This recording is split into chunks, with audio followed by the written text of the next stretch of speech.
Jusant is a puzzle climbing game developed by Don't Nod Games, creators of Life is Strange and Vampire. Unlike its developers' past projects, it has a focus on atmosphere and distant emotion. It's closer to a game like Journey or Cocoon than it is to Life is Strange, which I personally think is a good choice for the developer. Life is Strange tries to evoke emotion through dialogue, and fails pretty badly at doing so, or at least it does in my eyes. And the decision to pivot away from a game that is mostly comprised of dialogue and into one with no speech whatsoever while still trying to make you feel emotional is a big gamble, and one I think Don't Nod managed to pull off. We're witnessing the quiet, solitary journey of a nameless explorer, and it's somehow an intimate one, even though we don't know who this character is.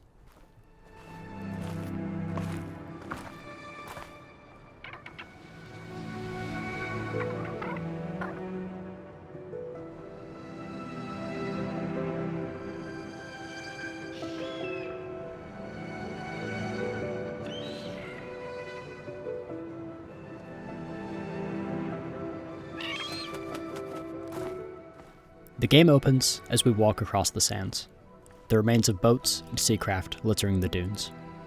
Before us stands a massive pillar of stone. Our goal lies at the top.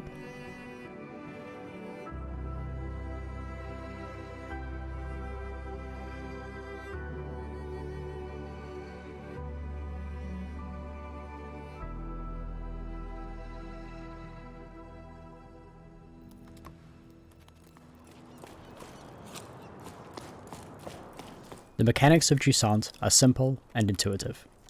You control each hand individually, making the climb into a process just deep enough to keep you occupied, but not deep enough to hold all of your attention. This is exactly what Jusant wants. Your mind will wander as you climb. You'll wonder what's happened at this stone tower, what's happened to the people who once lived here. It evokes the feeling of a late night walk on a summer night. It's cozy, but solitary. It makes you feel alone, but an enjoyable kind of alone. You have a stamina meter that limits how long you can climb, but it rarely gets low enough to become a problem. Stamina comes back quickly when you stop climbing, and you can rest even while holding onto the wall to get a little bit of it back. There's no threat of falling either. When you begin to climb, you attach a rope to a nearby hook. If you slip or run out of stamina, the rope will catch you, and all you have to do is try again. You have some tools at your disposal to make this easier. Pitons let you place new hooks in the wall wherever you'd like, providing a spot to return to if you slip at a tricky section of the climb. The game doesn't really get much more complex than that. You can jump to reach handholds just out of reach, and you can swing back and forth to build momentum and cross large horizontal gaps. The game doesn't always need to tell you what to do either. Early on, you'll find two ladders far apart from one another. It's too far to jump between them, but you'll try it anyway. You'll fail and swing down, but by failing the jump, you may realize that you can do more than just climb and jump. You can also swing. This way, the game can offer you simple tutorials on the controls, but leave the real learning to happen naturally through experimentation. Putting your tools and knowledge together is where the complexity comes in. But Jusant isn't trying to be a test of skill. For a short game, these mechanics do enough to immerse you in the feeling of the game, without distracting you with complexity.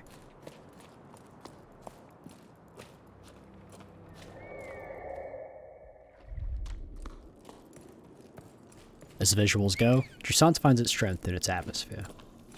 The graphics are simple on a technical level, and shine when the lighting works its magic. Exploring caves lit by discarded lanterns, or watching shadows play across the rock face, is where the game is at its prettiest. The dense, lived-in areas of the tower are a highlight as well, with tools, baskets, blankets, and furniture doing a really good job of making this place feel lived in, and helping it to hit home just how sad it is that no one lives in it anymore. This wasn't just a video game level. This was someone's home.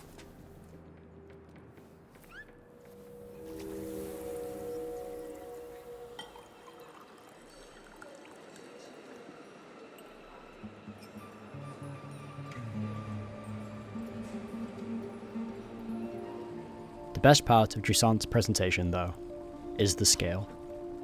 Not only are you getting further and further from the ground far below you, but consistent landmarks, like the Horn Tower, provide evidence of just how far you've come. And when it's time to leave those landmarks behind, it hammers home how far away you are from where you started.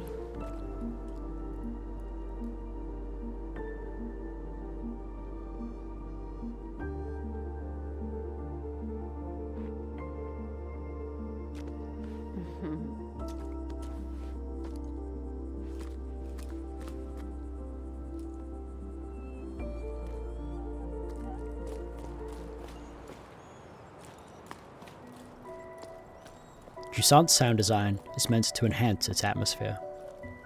The music acts as our voiceless character's best means of expression, swelling as we begin our journey full of hope, and dipping as we find the tower empty of life.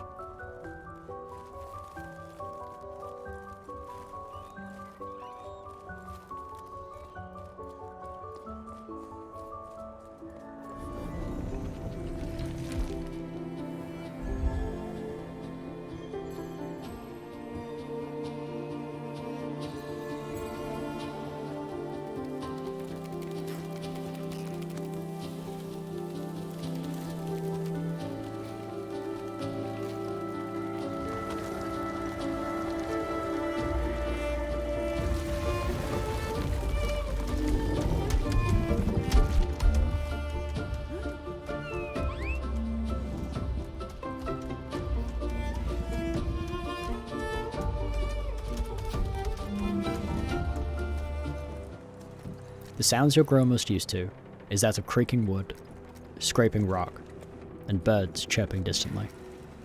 The sound of wind blowing across the flats is reminiscent of waves lapping at a beach.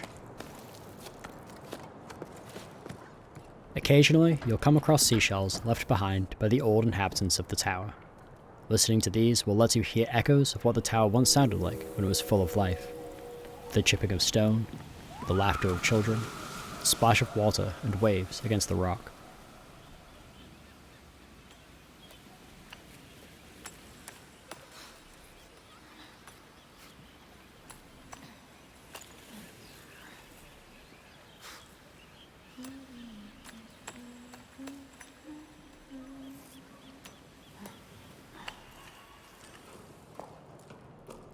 Overall, the sound design does its job well. I can't help but feel immersed as my footsteps echo off the stone walls of the tower's structures, as some moments drew emotion from me simply from the beauty of the sound that I was hearing.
The story of Jusant largely exists in the background. While there are interesting elements here, you'll only see parts of it as you progress through the game and find diaries left behind by the people who once lived here. The diaries are scattered throughout the tower, some in places you wouldn't even realize you could get to early on. Someone playing through the game for the first time will easily miss large portions of the story. While this sounds like a glaring issue, it surprisingly doesn't impact the experience very much. The story of Jusant is how it makes you feel, and the exact details don't matter as much as a sense of somber melancholy that's exploring the abandoned civilization evokes. The sea once rose high up the tower, which is fairly obvious from early on in the game. Even as you climb to greater heights, you still see boats, fishing gear, and areas that were meant to be sea level.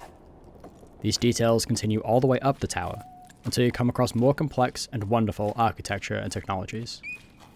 People lived miles above the sand flats, and still had fishing rods and boats. The sea was their life, and at some point, it rose that high. But as it began to recede, these places had to be abandoned. People had to move further down the tower to chase the sea, their source of food and water. They moved lower and lower, until the sea vanished entirely, replaced with the sandy dunes you cross in the introduction of the game. This is where Jusant's story truly shines. It would be easy to see the rickety town at the lowest levels of the tower, and be sad for the people who used to live here. But when you see the higher regions of the tower, and learn just how much they lost, how much they left behind, the scale of the tragedy grows larger. It hits deeper. Every cliff face you scale, every ladder you climb, every triumphant leap upwards you make as the player, signifies the descent of the people who lived here. Happy people driven from their homes. And it does all of this without words. You can play Jusant without finding any of the diaries and still piece together what happened. You may lose some of the personal connection you could have had with the people who wrote the diaries long ago, but the impact is still the same. A deep, profound sense of loss, of people driven from a place they loved. I recommend Jusant, not just to people who enjoy climbing, not just to people who enjoy artistic games, but to everyone. There's enough mechanical depth to keep you invested in the 4 or 5 hours it takes to finish it, the visuals are striking, and the sound design is stellar. The story genuinely made me feel for the people of the tower, people we never even see. It's difficult to think of a loss that cuts deeper than losing something you loved, and a home is no different.